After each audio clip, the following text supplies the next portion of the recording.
Los cruceros están diseñados para que olvides.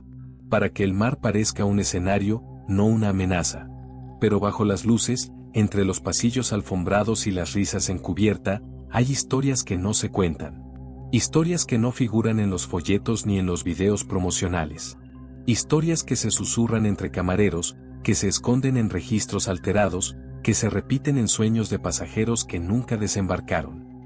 Este video no es una recopilación de leyendas. No hay exageraciones ni adornos. Cada capítulo es una confesión, un testimonio real de quienes vivieron lo que nadie quiere aceptar, que el mar tiene memoria, y que los barcos, por más lujosos que parezcan, son cuerpos flotantes llenos de cicatrices. Aquí están las 10 historias que sobrevivieron al silencio. Observa con cuidado. Y si alguna te resulta familiar, tal vez tú también estuviste allí. Antes de comenzar este video recuerda suscribirte y darle like. La cabina sellada. Nunca pensé que algo tan simple como una mejora de cabina pudiera marcar el inicio de una pesadilla. No la pedimos. No la esperábamos. Fue ofrecida al momento de abordar, como un gesto de cortesía por parte del personal. Una habitación especial, más amplia, más privada, dijeron. Sonreímos, agradecidos, sin sospechar que esa privacidad sería lo que nos aislaría del resto del mundo. La cabina estaba en un ala poco transitada del barco, al final de un pasillo que parecía más estrecho que los demás. La puerta era distinta, más pesada, con una cerradura externa que no tenía sentido. ¿Por qué una puerta de cabina tendría cerradura por fuera? Pensé que era un error de diseño, una rareza de los modelos antiguos. Mi esposa lo notó también, pero lo tomamos como una curiosidad más del crucero. Al entrar, el aire era denso, como si el lugar hubiera estado cerrado por mucho tiempo. Olía a madera húmeda, a barniz viejo y algo más, algo metálico, como óxido. La habitación era amplia, sí, pero tenía una atmósfera extraña. Las luces tardaban en encenderse, y cuando lo hacían, parpadeaban unos segundos antes de estabilizarse. El espejo del tocador tenía una mancha en la esquina superior, como si algo hubiera sido borrado con fuerza. Las cortinas eran más gruesas que en otras cabinas, y al cerrarlas, el silencio era absoluto. Demasiado absoluto. La primera noche fue tranquila, hasta que escuchamos los golpes. No eran fuertes, ni constantes. 3 golpes lentos, espaciados, como si alguien estuviera marcando un ritmo desde dentro de la pared. Me levanté, revisé todo. Golpeé yo mismo la pared. Nada. Silencio. Pero cuando regresé a la cama, los golpes volvieron. Esta vez más cerca. Mi esposa me miró sin decir nada. No hacía falta. Ambos lo habíamos escuchado. Al día siguiente, decidí preguntar. No quería parecer paranoico, así que lo hice con discreción. El encargado del nivel revisó el número de nuestra cabina y frunció el ceño. Esa habitación no está en uso, dijo. Le mostré la llave, el recibo, el plano. Su expresión cambió. Me pidió que no mencionara nada, que disfrutáramos el viaje, y que si queríamos, podían cambiarnos de habitación. Mi esposa se negó. Dijo que era solo su gestión, que no debíamos dejarnos llevar por el miedo. La segunda noche, los golpes se convirtieron en susurros. No entendíamos las palabras, pero eran constantes, como si alguien estuviera rezando detrás del espejo. Lo más extraño fue que el espejo empezó a empañarse, aunque no había vapor en la habitación. Como si alguien respirara desde el otro lado. Yo lo limpiaba, y al instante volvía a nublarse. Mi esposa empezó a hablar dormida. Decía frases que no reconocía, en un tono que no era suyo. Una de ellas se repetía, no abras la puerta. Intenté grabar los sonidos. Coloqué mi teléfono cerca del espejo, dejándolo toda la noche. Al revisar la grabación, solo se escuchaba estática, y algo más. Un murmullo, como si alguien dijera mi nombre. No el de mi esposa. El mío. Lo repetía, cada vez más lento, cada vez más profundo. Como si viniera desde el fondo del mar. La tercera noche, desperté solo. La cama estaba vacía. La puerta entreabierta. Salí al pasillo, corrí por todo el nivel, pregunté a los guardias, revisé las cámaras. Nada. Nadie la había visto salir. Volví a la cabina. La puerta estaba cerrada. Por fuera. Con la cerradura que nunca usamos. Dentro, todo estaba en orden. excepto el espejo. En el centro del espejo, había una nota escrita con algo que parecía carbón húmedo. Decía, ahora eres parte del plano. Y debajo, su reflejo. No el mío. El de ella. Mirándome. Sonriendo. Pero detrás de ella, había alguien más. Alguien que nunca vi en el barco. Alguien que seguía golpeando la pared. Intenté abrir el espejo. Lo desmonté. Detrás, solo había concreto. Pero al tocarlo, sentí que vibraba. Como si algo se moviera dentro. Desde entonces, cada vez que reviso el plano del barco, esa cabina aparece. Pero con otro número. Y cada vez que alguien desaparece en un crucero, reviso los registros. Siempre hay una mejora especial. Siempre hay una puerta con cerradura por fuera. Y siempre hay alguien que no regresa. No sé si ella sigue allí. No sé si el espejo la retuvo, o si fue la habitación, o el barco mismo. Pero cada vez que cierro los ojos, la veo. En esa esquina del espejo. Sonriendo. Esperando. Y cada vez que escucho 3 golpes, sé que alguien más ha entrado a esa cabina. Que alguien más ha aceptado la mejora. Y que el mar, como siempre, ha cobrado su parte. El turno de las 3:17. Trabajé en ese crucero durante 3 temporadas. Lo suficiente para conocer cada rincón, cada rutina, cada anomalía que el personal prefería ignorar. Pero hubo una que nunca pude explicar. Algo que empezó como una simple curiosidad y terminó convirtiéndose en una obsesión que me costó más de lo que estoy dispuesto a admitir. Todo comenzó con una coincidencia. Mi turno terminaba a las 3 de la madrugada, y al pasar por el pasillo central del nivel 5, notaba que siempre estaba impecable. No era raro que el personal de limpieza hiciera rondas nocturnas, pero lo extraño era que nadie tenía asignado ese horario. Lo confirmé revisando los registros. A las 3:17 de la mañana, ese pasillo aparecía como sin actividad. Sin embargo, cada noche, sin falta, el suelo brillaba como recién pulido, los cestos estaban vacíos, y el aire olía a desinfectante.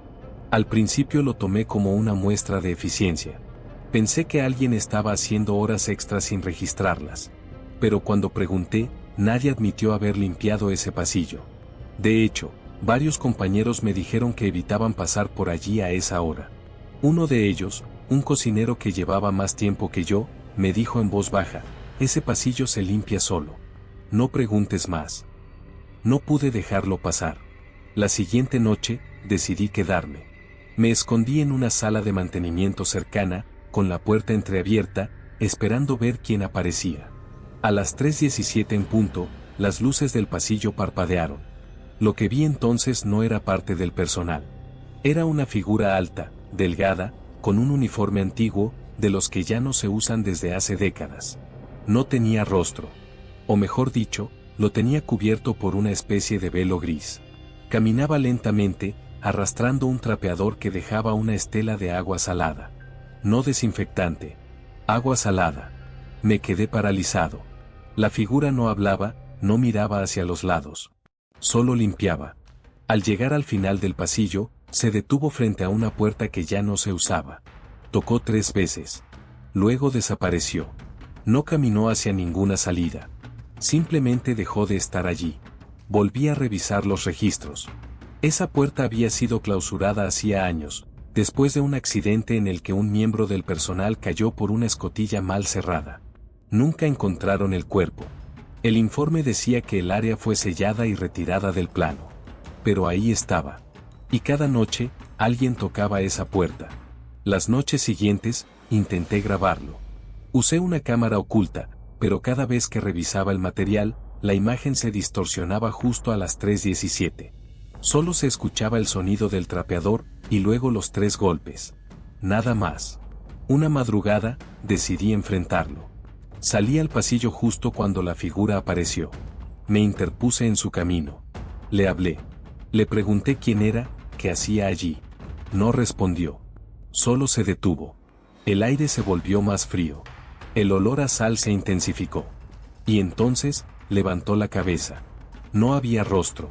Solo oscuridad. Una oscuridad que parecía absorber el sonido, la luz, el tiempo. Desperté en la enfermería. Me dijeron que me encontraron inconsciente en el pasillo, con signos de hipotermia. Nadie creyó mi historia. Me recomendaron tomar unos días de descanso. Pero al regresar, mi nuevo turno fue asignado sin explicación, 3:17 de la mañana, nivel 5. Desde entonces, cada noche, limpio ese pasillo. No porque me lo pidan. No porque lo necesite. Sino porque sé que si no lo hago, él volverá. Y esta vez, no será solo para limpiar. Será para buscar a quien lo interrumpió. Para terminar lo que empezó. Porque en ese barco, hay horarios que no figuran en los registros. Y tareas que no deben ser olvidadas. El ascensor que no va a ningún piso. Fue durante el tercer día del viaje que encontramos el ascensor. No estaba en el plano del barco, ni en los recorridos turísticos que ofrecían a bordo.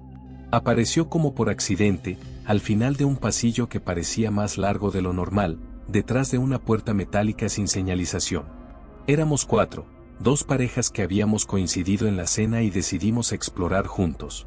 El crucero tenía más de 15 niveles, y nos intrigaba la idea de descubrir rincones ocultos, zonas que no estaban pensadas para los pasajeros. El ascensor era distinto. Más antiguo, con botones desgastados y un panel que mostraba niveles que no reconocíamos.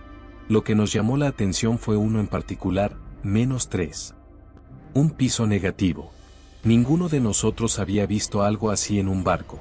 Pensamos que era un error, una broma, o quizás un acceso restringido para el personal. Pero la curiosidad fue más fuerte. Presionamos el botón. El ascensor vibró, como si dudara antes de obedecer. Las luces parpadearon. Y entonces comenzó a descender. No rápido, no suave. Era un descenso pesado, como si el barco se hundiera lentamente. Nadie hablaba. Solo escuchábamos el zumbido del motor y el crujido de los cables. Cuando se detuvo, el panel no mostraba ningún número. Solo una línea roja intermitente. Las puertas se abrieron. Frente a nosotros había un pasillo inundado, con agua que llegaba hasta los tobillos. Las paredes eran metálicas, oxidadas, cubiertas de musgo. No había luces, solo una tenue iluminación que parecía provenir del fondo. El aire olía a sal, pero no a mar abierto. Era un olor estancado, antiguo, como si ese lugar hubiera estado cerrado por décadas. Uno de nosotros, Tomás, decidió entrar. Dijo que solo sería un minuto, que quería grabar un video para mostrarlo después. Caminó unos pasos, y entonces lo escuchamos. Un sonido que no era humano. Como una respiración profunda, húmeda, que venía desde las paredes. Le gritamos que regresara. No respondió. Solo se giró, nos miró, y sonrió. Pero su sonrisa no era suya. Era como si algo lo estuviera imitando. Las puertas se cerraron de golpe. El ascensor subió solo. Ninguno de nosotros presionó nada. Al llegar al nivel principal, corrimos a buscar ayuda. Nadie nos creyó. Dijeron que ese ascensor no existía. Que no había ningún nivel -3. Que Tomás debía haberse perdido en otra zona del barco. Revisaron las cámaras. En ninguna aparecía el pasillo. En ninguna aparecía el ascensor. En ninguna aparecía Tomás. Durante el resto del viaje, intentamos encontrarlo. Volvimos al pasillo, pero la puerta metálica ya no estaba. Solo había una pared lisa, sin marcas, como si nunca hubiera existido. Al final, nos dijeron que Tomás había desembarcado en una parada anterior. Que había dejado el barco voluntariamente. Pero su pasaporte seguía en la cabina. Su ropa. Su teléfono. Todo. La última noche, revisé las fotos del viaje. En una de ellas, tomada el primer día, aparecíamos los 4 en la cubierta. Pero al mirarla con atención, noté algo.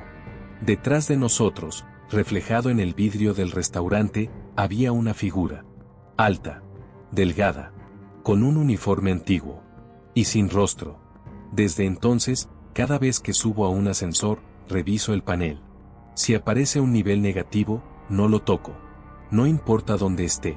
No importa si es un hotel, un edificio o un barco. Porque sé que hay lugares que no deberían existir. Lugares que no están hechos para nosotros. Y si alguna vez los encuentras, recuerda esto, no todos los que bajan, regresan. El espectáculo que nadie recuerda. La invitación llegó sin previo aviso. No estaba en el itinerario del día, ni en los anuncios del sistema interno del barco. Solo apareció, deslizada bajo la puerta de nuestra cabina, impresa en una hoja sin membrete, sin firma, sin color. Papel blanco, tinta negra, una sola frase: esta noche, 11:11 de la noche, Teatro del Horizonte. Entrada libre. No se requiere reserva. Lo curioso fue que todos los pasajeros con los que hablé esa tarde habían recibido la misma nota. Ninguno sabía de qué se trataba. Ninguno recordaba haber asistido a un evento similar en cruceros anteriores. Pero todos planeaban ir. El Teatro del Horizonte era el más grande del barco. Un espacio diseñado para espectáculos de alto nivel, con capacidad para cientos de personas, iluminación profesional, acústica envolvente. Esa noche, sin embargo, algo era distinto. No había personal en la entrada. Nadie revisaba boletos. Nadie guiaba a los pasajeros. Las puertas estaban abiertas, y dentro, las luces ya estaban encendidas. La sala se llenó rápido. No quedaba una sola butaca vacía. Lo que me llamó la atención fue el silencio. No había música ambiental, ni conversaciones animadas. La gente hablaba en susurros, como si el lugar impusiera una solemnidad que nadie se atrevía a romper. A las 11:11 exactas, las luces se apagaron. No hubo presentación. No hubo anuncio. La cortina se abrió lentamente, revelando un escenario vacío. Y entonces comenzó. Lo que ocurrió después es difícil de explicar. No porque fuera complejo, sino porque no lo recuerdo. No completamente. Tengo fragmentos, sensaciones, imágenes sueltas que no logro ordenar. Recuerdo una figura en el centro del escenario, pero no sé si era hombre o mujer. Recuerdo una melodía que me hizo llorar, aunque no podría tararearla ahora. Recuerdo que todos aplaudimos. De pie. Algunos con lágrimas en los ojos. Otros abrazándose sin saber por qué. Pero cuando intentamos hablar sobre lo que habíamos visto, nadie pudo describirlo. Al día siguiente, en el desayuno, la conversación giró en torno al espectáculo. Todos coincidíamos en que había sido impactante, pero ninguno podía explicar qué lo había hecho tan especial. No sabíamos si fue una obra, una proyección, una ceremonia. Solo quedaba la sensación. Una mezcla de nostalgia y pérdida, como si algo nos hubiera sido arrebatado sin saber qué era. Algunos decían que habían soñado con el teatro esa noche. Otros afirmaban haber visto a personas que ya no estaban vivas, sentadas entre el público. Pero nadie podía asegurarlo. Decidí investigar. Fui al área de atención al pasajero, pregunté por el evento. Me dijeron que no había ningún espectáculo programado a esa hora. Que el teatro estuvo cerrado por mantenimiento. Les mostré la invitación. Me miraron con incomodidad. Uno de ellos, un técnico joven, me pidió que lo siguiera. Me llevó a una sala donde guardaban archivos antiguos. Allí, en una caja olvidada, encontré documentos de un crucero anterior, con el mismo nombre, misma ruta, pero fechado 20 años atrás. En uno de los informes, se mencionaba un evento similar, una función sin registro, una noche de aplausos sin obra. Y una lista de pasajeros que no desembarcaron. Volví al teatro esa noche. Estaba cerrado. Pero al acercarme, escuché algo. No música. No voces. Era un murmullo, como si cientos de personas estuvieran hablando al mismo tiempo, en susurros. Me acerqué a la puerta. Estaba fría. Muy fría. Y entonces lo vi. Reflejado en el vidrio de la entrada, detrás de mí, el público. Sentado. Esperando. Pero el teatro estaba vacío. Durante los días siguientes, algunos pasajeros comenzaron a comportarse de forma extraña. Uno de ellos, una mujer mayor que había estado sentada cerca de mí durante el espectáculo, comenzó a repetir frases sin sentido. Decía que había visto a su esposo, fallecido hacía años, en el escenario. Otro pasajero se encerró en su cabina y no volvió a salir. El personal decía que eran efectos del mareo, del aislamiento, del exceso de sol. Pero yo sabía que no era eso. La última noche del viaje, recibí otra nota. Esta vez no estaba bajo la puerta. Estaba sobre mi almohada. Misma hoja, misma tinta. Solo una frase: gracias por asistir. El próximo acto será en tierra firme. No entendí qué significaba. Pero desde entonces, cada vez que entro a un teatro, siento que algo me observa. Que el espectáculo aún no ha terminado. Que hay funciones que no se representan en el escenario, sino en la memoria. Y que hay noches en las que el teatro se llena, pero nadie recuerda por qué. Solo queda la sensación. Y el silencio que viene después.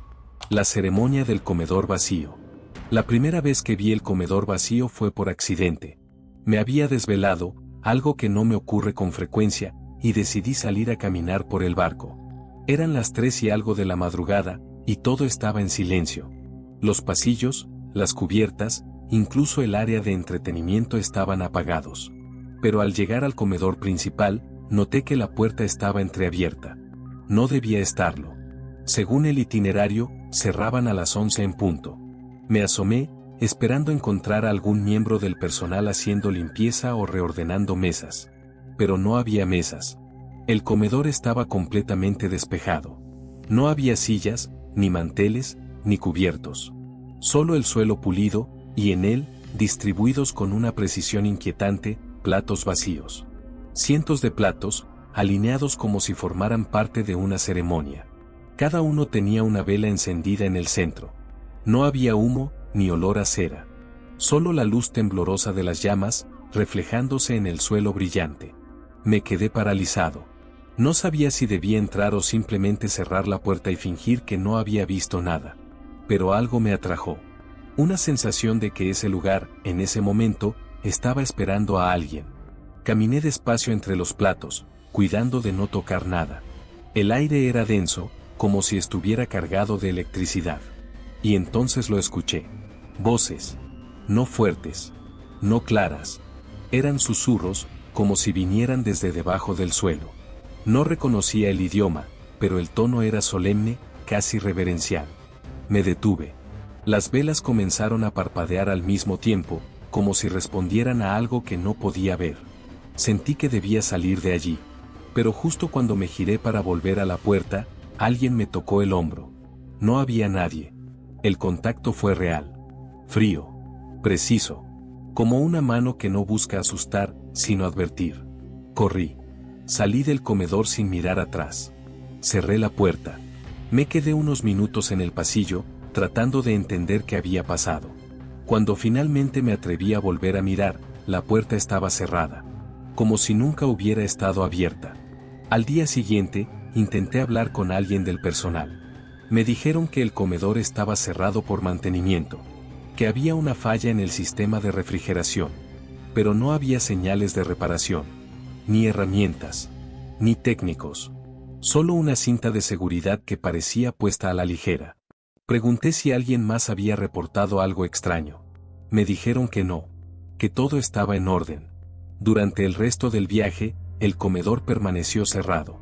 Los pasajeros fueron redirigidos a otros espacios para las comidas. Nadie parecía molesto. Nadie preguntaba por qué. Como si todos hubieran aceptado que ese lugar ya no les pertenecía. La última noche, volví a pasar por allí. La cinta de seguridad ya no estaba. La puerta, cerrada. Pero en el suelo, justo frente a la entrada, había un plato. Vacío. Y en el centro, una vela encendida. Desde entonces, cada vez que entro a un comedor en un crucero, reviso el suelo. Busco platos donde no deberían estar. Velas encendidas sin razón. Porque sé que hay espacios que no se cierran por mantenimiento. Se cierran por memoria. Por ritual. Y que, a veces, el barco no sirve comida, sino silencio. Y que hay cenas que no se celebran con alimentos, sino con presencias que nunca debieron regresar. El equipaje que no era de nadie. Fue durante una inspección rutinaria que descubrimos la bodega. Yo trabajaba como asistente de logística en el crucero, encargado de verificar que cada maleta estuviera correctamente etiquetada y almacenada. Era un trabajo mecánico, repetitivo, pero tranquilo. Hasta que ese día, al revisar el inventario, noté una discrepancia. Había más equipaje del que figuraba en la lista de pasajeros. Mucho más. La bodega estaba en un nivel inferior, uno que rara vez se visitaba. Al abrir la puerta, el aire era distinto. No olía a desinfectante ni a humedad. Olía a polvo viejo, a papel mojado, a algo que había permanecido cerrado por demasiado tiempo. Las maletas estaban apiladas con orden obsesivo, cada una con una etiqueta. Lo extraño fue que los nombres no coincidían con ninguno de los pasajeros actuales. Revisé los registros. Ninguno de ellos había abordado ese viaje. Ni el anterior. Ni el anterior al anterior. Decidí abrir una. Dentro había ropa cuidadosamente doblada, un diario, una fotografía en blanco y negro de una mujer frente a una ventana. El diario estaba escrito con una caligrafía elegante, pero las últimas páginas eran erráticas, como si la persona hubiera escrito bajo presión. Las frases se repetían. No debí bajar al nivel -3. La puerta no estaba cerrada.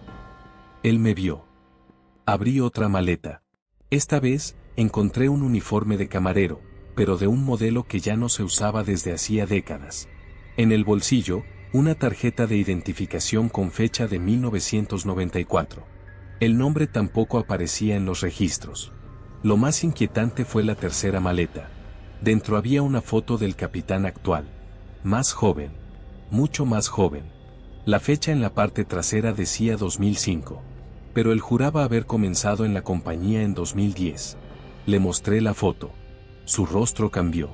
No dijo nada. Solo me pidió que no volviera a esa bodega. Que no hablara de lo que había visto. Que me concentrara en mi trabajo. Pero yo no podía dejarlo pasar. Esa noche, volví. Solo. Revisé cada maleta. Algunas tenían objetos personales que parecían sacados de otra época, relojes de cuerda, cartas escritas a mano, boletos de embarque con sellos que ya no se usan. En una de ellas, encontré una grabadora antigua. Al reproducirla, solo se escuchaba una voz: si estás oyendo esto, ya es tarde. No abras la maleta con la cinta roja. Por supuesto, la encontré. Estaba al fondo, más grande que las demás, con una cinta roja cruzando la cremallera. La abrí. Dentro, no había ropa. Solo documentos. Informes de desapariciones. Fotografías de pasajeros que nunca desembarcaron. Mapas del barco con zonas tachadas. Y una lista. Una lista de nombres. El mío estaba al final. No dormí esa noche. Al día siguiente, la bodega estaba cerrada. No con llave. Con soldadura. Como si quisieran asegurarse de que nadie volviera a entrar. Pregunté al supervisor. Me dijo que esa zona estaba fuera de servicio. Que nunca debió haber estado abierta. Que no había ninguna bodega en ese nivel. Desde entonces, cada vez que abordo un crucero, reviso el equipaje. Busco maletas sin dueño. Etiquetas con nombres que no figuran. Porque sé que hay pasajeros que no aparecen en las listas. Que hay viajes que no terminan. Y que hay equipaje que no espera ser reclamado, sino recordado. La hora que se repite. Todo comenzó con un detalle que, en su momento, me pareció insignificante. La primera noche del crucero, mientras me cepillaba los dientes en el baño de la cabina, noté que el reloj digital empotrado en la pared marcaba las 4:06. Pensé que era tarde, demasiado tarde, y me apresuré a acostarme.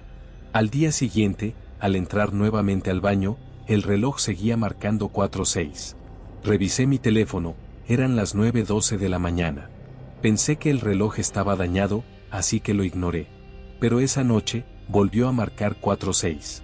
Y la siguiente también. La tercera noche, decidí probar algo. Entré al baño a distintas horas del día. A las 2 de la tarde, a las 6:30 de la tarde, incluso a las 11 de la noche. Siempre, sin excepción, el reloj marcaba 4:06. No cambiaba. No parpadeaba. No mostraba signos de estar desconectado. Solo permanecía fijo, como si el tiempo dentro de ese espacio estuviera congelado. Comencé a sentirme incómodo. No era solo el reloj. El espejo también parecía distinto. Reflejaba la habitación con un leve retraso, como si mi imagen tardara medio segundo en reaccionar a mis movimientos. Una noche, mientras me lavaba la cara, vi algo detrás de mí. No era mi reflejo. Era una figura, quieta, sin rostro, observándome desde el fondo del espejo. Me giré de inmediato. No había nadie. Pero al volver a mirar, el espejo estaba empañado. Y el reloj seguía marcando 4:06. Intenté hablar con otros pasajeros. Algunos me escucharon con cortesía, otros con burla. Pero uno, un hombre mayor que viajaba solo, me pidió que no mencionara ese número en voz alta. Me dijo que había estado en ese mismo barco años atrás, en otra ruta, y que también había visto relojes detenidos en 4:06. Que esa hora no era una coincidencia. Que algo ocurrió en ese barco a esa hora, en ese nivel, en una cabina que ya no existe. Busqué en los registros. Nada. Pregunté al personal. Me dijeron que los relojes digitales no estaban conectados a la red central, que podían fallar. Pero el mío no fallaba. Era constante. Preciso. Como si marcara el momento exacto en que algo se rompió. La quinta noche, desperté sin razón. Miré el reloj de mi teléfono, 4:06. Me levanté, fui al baño. El reloj digital también marcaba 4:06. Pero esta vez, el espejo no estaba empañado. Estaba completamente limpio. Y en él, no vi mi reflejo. Vi la cabina vacía. Sin cama. Sin muebles. Solo la puerta, cerrada. Y frente a ella, una figura. Alta. Inmóvil. Esperando. Salí del baño temblando. Encendí todas las luces. Revisé cada rincón. No había nadie. Pero el aire estaba más frío. Y el reloj de mi teléfono, sin explicación, también se había detenido en 4:06. Desde entonces, cada vez que veo un reloj, reviso la hora. Si marca 4:06, me detengo. No importa dónde esté. No importa si es digital, analógico o en una pantalla. Porque sé que esa hora no es solo un momento. Es una puerta. Un umbral. Y que si la cruzas, no hay garantía de que regreses. El último día del viaje, al salir de la cabina, noté que el número de mi habitación había cambiado. Ya no era el que me asignaron al inicio. Era el número 406. Nadie supo explicarlo. Nadie quiso hacerlo. Solo me dijeron que a veces, los números se ajustan por mantenimiento. Pero yo sé que no fue eso. Porque desde entonces, cada vez que cierro los ojos, escucho un tic. Constante. Preciso. Y cuando los abro, siempre es la misma hora. Siempre es 4:06. Y alguien, en algún lugar del espejo, sigue esperando. Pero hay más. Después del viaje, intenté dejarlo atrás. Cambié de rutina. Evité espejos por un tiempo. Incluso cubrí los relojes digitales en mi casa. Pero el número comenzó a aparecer en otros lugares. En recibos. En placas de autos. En la numeración de habitaciones de hoteles. Una vez, en un vuelo, mi asiento fue reasignado a última hora. Era el 4A, fila 06. Me negué a sentarme. Me bajé del avión. Comencé a investigar. Encontré foros, publicaciones antiguas, relatos dispersos. Todos hablaban de la misma hora. De la misma figura. De la misma sensación de estar atrapado en un momento que no pertenece al tiempo lineal. Algunos decían que 4:06 era la hora en que un incendio ocurrió en un crucero hace décadas. Otros mencionaban una desaparición masiva, nunca explicada. Pero nada era concreto. Solo fragmentos. Ecos. Una noche, decidí enfrentarlo. Me encerré en el baño. Apagué todas las luces. Me senté frente al espejo. Esperé. El reloj marcaba 4:06. Y entonces, la figura apareció. No detrás de mí. Frente a mí. Dentro del espejo. No tenía rostro. Pero tenía ojos. O algo que parecía ojos. Negros. Fijos. Me observaba sin moverse. Y luego, levantó una mano. Señaló el reloj. Señaló la puerta. Y desapareció. Desde entonces, la puerta de mi baño se cierra sola a las 4:06. No importa si está abierta. No importa si hay alguien dentro. Se cierra. Y el espejo se empaña. Y el reloj se detiene. No sé qué ocurrió en ese barco. No sé qué significa esa hora. Pero sé que no es solo mía. Sé que hay otros que la han visto. Que la han sentido. Que la han cruzado. Y que algunos no han regresado. Así que si alguna vez ves un reloj detenido en 4:06, no lo ignores. No lo tomes como una falla. Porque puede que no sea el reloj el que está roto. Puede que seas tú. Puede que ya hayas cruzado. Y que alguien, en algún lugar del espejo, te esté esperando. El faro del desvío 13. El spa que borra recuerdos. El spa apareció en el barco como si siempre hubiese estado allí, aunque nadie lo recordaba en viajes anteriores. No figuraba en los planos oficiales, ni en los anuncios del itinerario. Su entrada estaba oculta tras un corredor estrecho, sin ventanas, que parecía más largo de lo que debía ser. Al final, Una puerta de vidrio esmerilado con símbolos grabados que no pertenecían a ningún idioma conocido. No tenía nombre. Solo una frase tallada en el marco: renovación total. Recibí la invitación en mi cabina, escrita a mano, sin firma. Tu sesión está lista. Nivel 0. No lleves nada contigo. Pensé que era parte del paquete premium, algún servicio exclusivo para ciertos pasajeros. Me presenté a la hora indicada. Nadie me pidió identificación. Nadie me habló. Solo una mujer vestida de blanco me hizo una señal con la cabeza y me guió por un pasillo aún más estrecho, donde el aire olía a piedra húmeda y algo parecido al incienso, pero más antiguo, más denso. Me pidieron que dejara mis pertenencias en una caja de madera tallada. Dentro, había objetos que no reconocía: una pluma sin tinta, un reloj sin manecillas, una fotografía de una puerta cerrada. Me dijeron que eran residuos de sesiones anteriores. No entendí. No pregunté. Me llevaron a una sala de inmersión. El agua era tibia, pero no relajante. Tenía una textura distinta, como si no fuera completamente líquida. Mientras flotaba, escuchaba una música que no venía de ningún altavoz. Vibraba desde el fondo, desde las paredes, desde mí. Después vino la sala de vapor. Me pidieron que repitiera una frase. No entendí el idioma, pero lo hice. Era como un canto, una invocación. La mujer me miró fijamente mientras lo decía. Luego, me colocaron una venda sobre los ojos y me guiaron a otra habitación. No recuerdo qué pasó allí. Solo sé que cuando desperté, estaba acostado en una camilla, cubierto por una manta gris. Me sentía liviano. Demasiado liviano. Como si algo me hubiera sido arrancado sin dolor. Al regresar a mi cabina, noté que algo no estaba bien. No recordaba mi número de habitación. Tuve que revisar mi tarjeta. Al entrar, todo me parecía familiar y ajeno al mismo tiempo. Las fotos que había tomado los días anteriores no me decían nada. En una de ellas aparecía una mujer abrazándome. No sabía quién era. Revisé mis mensajes. Había conversaciones con personas que no reconocía. Una en particular me inquietó: ¿cómo está tu hijo? ¿Ya se acostumbró al colegio? No tengo hijos. O al menos, eso creo.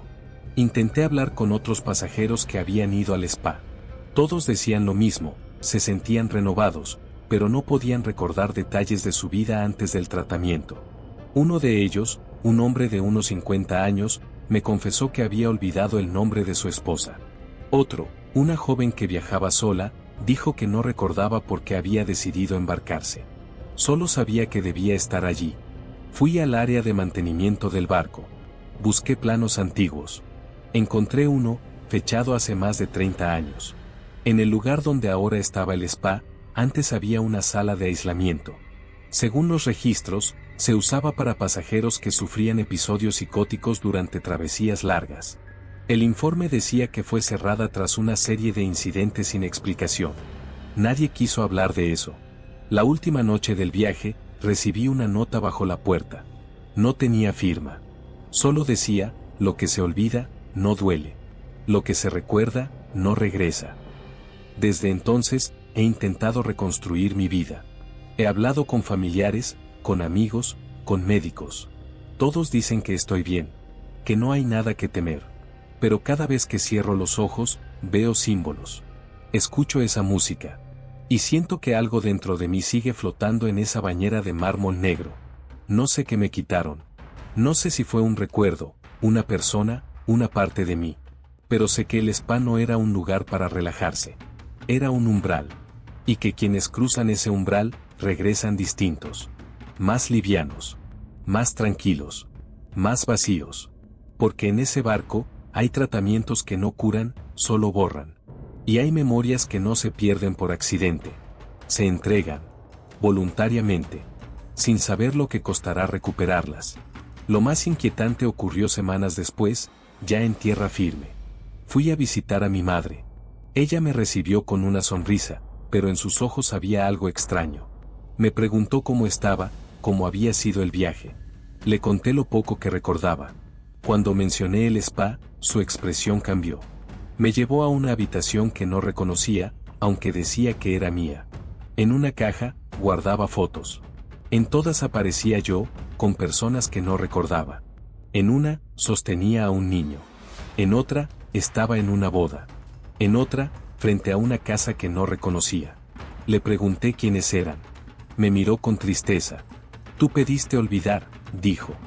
Y ellos aceptaron desaparecer. Desde entonces, he tenido sueños. Sueños donde estoy en esa sala de vapor, repitiendo la frase. Sueños donde la mujer de blanco me observa sin parpadear. Sueños donde el agua me cubre, pero no me ahoga. Solo me borra. Y cada vez que despierto, algo más ha desaparecido. Un nombre. Un rostro. Una emoción. El spa sigue allí. En ese barco. En otros barcos. En lugares donde nadie lo busca, pero todos lo encuentran. Y cuando lo haces, no hay vuelta atrás. Porque no es un servicio. Es un pacto. Y lo que entregas, no siempre es tuyo. A veces, es de alguien que aún te recuerda. Alguien que aún espera que regreses. Alguien que, cada vez que ve tu rostro, sabe que ya no estás completo. Y que el mar, como siempre, ha cobrado su parte. La foto que cambia. La foto la tomamos el primer día del viaje. Era una tradición familiar. Cada vez que abordábamos un crucero, nos reuníamos en la cubierta principal, justo antes de zarpar, y capturábamos el momento. Éramos 7 esta vez. Mi esposa, mis 2 hijos, mis padres, mi hermana y yo. Todos sonriendo, con el mar de fondo y la promesa de una semana de descanso flotando en el aire. La imagen quedó perfecta. La guardé en mi teléfono, la subí a la nube, y no pensé más en ella. Fue al tercer día que noté algo extraño. Estaba revisando las fotos en la galería, buscando una para enviar a un amigo, cuando me detuve en la de la cubierta. Algo no cuadraba. Mi padre no estaba. Pensé que había abierto una versión editada, o que había cometido un error al tomarla. Pero no. Era la misma foto. El mismo ángulo. La misma luz. Solo que él no estaba. Ni siquiera su sombra. Ni el espacio que ocupaba. Como si nunca hubiese estado allí. Le pregunté a mi madre si él había salido de la foto por alguna razón. Me miró confundida. ¿Quién?, dijo. Pensé que estaba bromeando. Pero no lo estaba. No recordaba haber viajado con él. No recordaba que él existiera. Revisé su pasaporte, su tarjeta de embarque. Todo estaba en orden. Pero en la lista de pasajeros, su nombre no aparecía. La noche siguiente, revisé la foto otra vez. Esta vez, mi hermana faltaba. El espacio donde estaba, vacío. Nadie parecía notar su ausencia. Mi esposa me dijo que siempre habíamos sido 5. Que no tenía hermana. Que tal vez estaba confundiendo recuerdos. Me asusté. Empecé a revisar todas las fotos del viaje. En cada una, alguien más desaparecía. Primero mi padre. Luego mi hermana. Luego uno de mis hijos. Y con cada desaparición, el recuerdo de esa persona se desvanecía en los demás. Solo yo parecía conservarlo. Solo yo los recordaba. Intenté hablar con el capitán. Le mostré las fotos. Le expliqué lo que estaba pasando. Me escuchó con atención, pero cuando vio la imagen, solo vio lo que todos veían, 5 personas. Me dijo que el estrés podía jugar malas pasadas. Que el mar tenía una forma de alterar la percepción. Que debía descansar. La quinta noche, mi madre desapareció de la foto. Y con ella, todos los recuerdos compartidos. Las historias, las anécdotas, las fechas. Mi esposa me miraba con preocupación. Me preguntó si estaba tomando la medicación. No estoy enfermo, le dije. Pero ella no parecía convencida. La última noche del viaje, revisé la foto por última vez. Solo quedaba el fondo del mar. La cubierta vacía. Ni una sola persona. Ni siquiera yo. Me busqué en otras imágenes. En videos. En registros. No estaba. Mi nombre había sido borrado de la lista. Mi tarjeta de embarque ya no funcionaba. Mi cabina estaba asignada a otra persona. Fui al centro de atención. Nadie me reconocía. Me dijeron que no figuraba en el sistema. Que tal vez había abordado por error. Que debía esperar en la sala de seguridad hasta que se resolviera. Me senté allí, solo, con mi teléfono en la mano. La foto seguía abierta. El mar seguía allí. Inmóvil. Silencioso. Y entonces lo entendí. No era la foto la que cambiaba. Era el barco. Era el viaje. Era el tiempo. Algo en ese crucero borraba. No mataba. No desaparecía. Borraba. Como si nunca hubieras existido. Como si el mar reclamara no cuerpos, sino memorias. Presencias. Huellas. Cuando desembarcamos, nadie me acompañó. Nadie me esperó. Nadie me buscó. Caminé entre la multitud, invisible. Y cada vez que alguien tomaba una foto, me detenía. Porque sabía que, en algún momento, también desaparecería de ella. Y cuando eso ocurriera, no quedaría nada. Ni imagen. Ni recuerdo. Ni nombre. Solo el mar. Y el silencio que viene después. El pasajero que no está en la lista. Lo vimos desde el primer día. Un hombre de traje gris, siempre solo, siempre en silencio. Aparecía en cada actividad del crucero, en la cena de bienvenida, en las clases de baile, en las excursiones. Nunca hablaba con nadie. Nunca comía. Solo observaba. Al principio pensamos que era parte del personal, quizás un supervisor o un agente de seguridad encubierto. Pero no llevaba identificación. Y cuando preguntamos por él, nadie supo decirnos su nombre. Lo llamábamos el pasajero fantasma. Era una broma entre nosotros, algo para romper la monotonía del viaje. Pero con los días, la broma perdió su gracia. Porque él estaba en todas partes. En cada foto que tomábamos, aparecía al fondo. En cada video, cruzaba la escena sin mirar a la cámara. Siempre con el mismo traje gris. Siempre con la misma expresión vacía. Una noche, durante una cena temática, mi hijo lo señaló. Él me habló desde el agua, dijo. Pensamos que era una fantasía infantil, una mezcla de sueño y juego. Pero el niño insistía. Decía que lo había visto en la piscina, flotando sin moverse, con los ojos abiertos bajo el agua. Que le había dicho algo, aunque no recordaba qué. Esa noche, el niño tuvo fiebre. Lloraba dormido. Repetía una frase que no entendíamos, no está en la lista. No está en la lista. Decidí investigar. Fui al centro de atención al pasajero. Pedí la lista completa. Revisé cada nombre, cada número de cabina. No había nadie con traje gris. Nadie que coincidiera con su descripción. Mostré fotos. En algunas, su rostro estaba borroso. En otras, simplemente no aparecía, aunque sabíamos que estaba allí. El encargado me pidió que no insistiera. Que a veces, los pasajeros se mezclan con el personal. Que no debía preocuparme. Pero yo sabía que algo no estaba bien. La siguiente noche, lo vi en el pasillo de nuestro nivel. Estaba frente a una puerta que no tenía número. La tocó 3 veces. Luego se quedó quieto. Me acerqué. Le pregunté quién era. No respondió. Solo giró lentamente la cabeza. No tenía ojos. O al menos, no ojos humanos. Eran huecos. Negros. Como si mirara desde otro lugar. Corrí. Volví a mi cabina. Cerré la puerta. Pero al mirar por la mirilla, ya no estaba. Solo quedaba la puerta sin número. Abierta. Desde entonces, empecé a notar cosas. Mi tarjeta de embarque tenía una mancha que antes no estaba. Mi nombre aparecía con una letra distinta. En el sistema del barco, mi cabina estaba registrada a nombre de otra persona. Me dijeron que era un error. Que lo corregirían. Pero nunca lo hicieron. La última noche del viaje, recibí una nota bajo la puerta. No tenía firma. Solo decía, él no figura. Pero siempre está. Esa madrugada, el barco se detuvo por 1 hora. Dijeron que era una falla técnica. Pero nadie explicó por qué las luces parpadearon. Porque algunos pasajeros no despertaron. Porque, al revisar las cámaras, hubo un momento en que todos los pasillos estaban vacíos, excepto uno. El del traje gris. Al desembarcar, revisé las fotos una vez más. En la última, tomada justo antes de bajar, él estaba en el centro. Mirando directo a la cámara. Pero cuando intenté mostrarla, la imagen se corrompió. El archivo desapareció. Como si nunca hubiera existido. Desde entonces, cada vez que subo a un barco, lo busco. En los pasillos. En las cenas. En los reflejos. Porque sé que hay pasajeros que no están en la lista. Que no tienen cabina. Que no comen, no duermen, no desembarcan. Y que cuando el mar los llama, el barco se detiene. solo por un momento. Solo lo suficiente para que alguien más desaparezca del sistema. Y nadie lo note. Porque él siempre está. Aunque nadie lo recuerde. Aunque nadie lo nombre. Solo el mar. Y el silencio que viene después.